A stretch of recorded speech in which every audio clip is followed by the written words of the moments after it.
There's a massive forest under the ocean, towering, moving, breathing, and most people don't even know it exists. It doesn't make noise, it doesn't beg for attention, but it's one of the most powerful forces holding this planet together. And no, it's not coral reefs, it's not some mythical Atlantis, it's the kelp forest. And what it does will make you question why we ever stopped paying attention to the ocean. Kelp forests are real, they're not rare, they're not new, and yet they're one of the most underrated ecosystems on Earth. Some of them stretch over 100 feet tall, yeah, taller than a 10-story building. Yet we walk around like they don't exist. They grow along coastlines, clinging to rocky seafloors like quiet giants. While we're busy looking at Instagram sunsets, they're out here feeding thousands of marine animals, absorbing carbon from the atmosphere, purifying the water, and literally protecting coastal cities from destruction. And get this, kelp can grow up to 2 feet per day. That's faster than a bamboo tree. Faster than your data subscription disappears after an update. Faster than your neighbor's baby learning to open apps. It's one of the fastest growing living things on the planet. But it's not just about speed, it's about impact.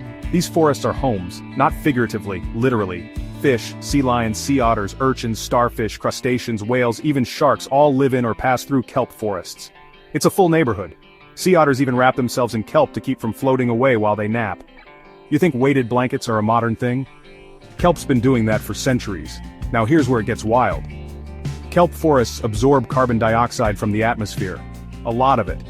So, while we're out here talking about reducing emissions, kelp is quietly working overtime, pulling carbon from the air and locking it away in the ocean.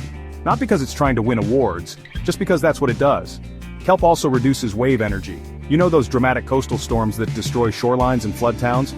Kelp forests absorb some of that impact, like a giant natural shock absorber under the sea, without asking for funding or approval. And there's more.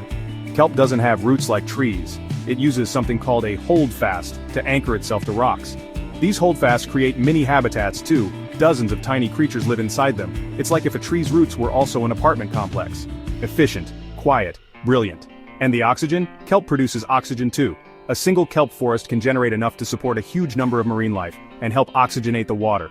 You hear people say, rainforests are the lungs of the earth. Fair, but let's not forget the lungs underwater. Kelp's pulling its weight without needing a PR team. But, here's the catch. Kelp forests are disappearing. Fast. Sea urchins, those purple spiky vacuum cleaners, are munching their way through entire forests. And because we've overfished the predators that keep urchins in check, like sea otters, the urchins are multiplying like nobody's business. In some places, like Northern California, entire kelp forests have vanished. The seafloor turned into an urchin wasteland. Dead silent, no fish, no otters, no life, just empty rocks and hungry spikes. But people are fighting back. Not with machines or chemicals, but with sea otters. Literally reintroducing otters back into areas to eat the urchins and let the kelp grow again. It's working, slowly. Because nature always had the solution. We just got in the way. You can't grow a rainforest in 6 months. But kelp can bounce back, fast. You protect it, give it space, stop the predators of the kelp, like overgrazing urchins, and it rises, quietly, powerfully, like it never left. And if you're thinking this only matters to marine animals, think again. Kelp is used in your toothpaste, your ice cream, your shampoo, even your salad dressing. The thickener used in all these, it's called alginate, and it's harvested from kelp. Without it, half the stuff in your bathroom or kitchen would feel like water. Still think kelp doesn't matter? While we scroll, kelp grows. While we pollute, kelp cleans. While we argue about the climate, kelp stores carbon. While cities overheat, kelp cools oceans. And here's the part nobody's talking about. Kelp could be our future biofuel. It doesn't need fertilizer. It doesn't need land. It grows in seawater. It doesn't compete with food crops. Researchers are exploring ways to turn kelp into renewable energy. So, one day, the fuel in your car or whatever we're driving in 2050 could come from seaweed. It's the ultimate quiet hero. No leaves, no flowers, no fanfare. But it might be the one thing keeping life on Earth balanced. So yeah, next time you're eating sushi or brushing your teeth, maybe give a little nod to kelp. It's been doing the work, even when nobody was watching.